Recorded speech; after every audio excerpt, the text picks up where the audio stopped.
Welcome to Live Shadow's channel. Before anything you subscribe to.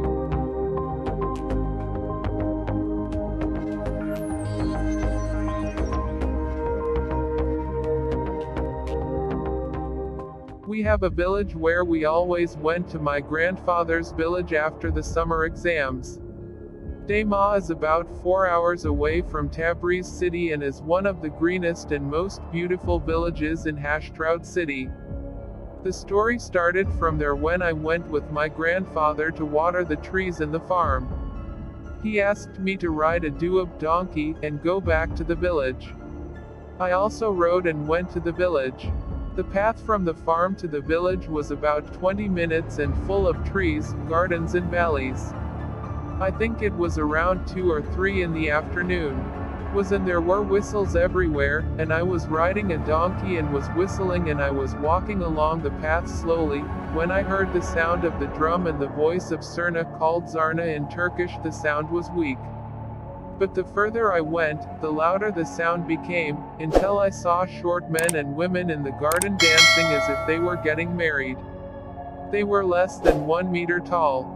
They were holding hands like the Kurds, and they were dancing in a group, and some of them were just fooling around, and one was drumming, and one was singing.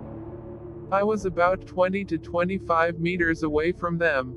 Their looks were distant. He was like a man, but they were very short. Their women were like 10 women, and their men also had small dogs that were tied to a tree. I watched them for about 20 or 30 seconds as the donkey was walking, until I thought that these must be 10 armed people and they are about to get married. He was sitting on the trunk of a tree and he was closest to me. He turned his head and looked at me until he looked at me. All the hair on my body was spiky. His face was scary. He had very big eyes. It was interesting that all of them were wearing hats except for this one. I got off my donkey out of fear like a madman, and the women screamed and went to the village. I was about to reach the village when one of the villagers stopped me and said, "What's wrong with the baby? Why are you shouting?" I was speechless and was just pointing to the garden, and he said, "Come on, show me where you're going." I also went with him. When we reached the garden, it was as if it was nothing, they had all disappeared.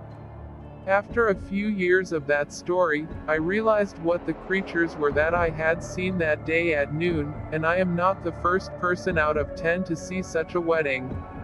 They become self-conscious and careless, so they become visible. I will also show you a movie clip from the scene that you can download if you want. Thank you, dear viewer. Don't forget to subscribe.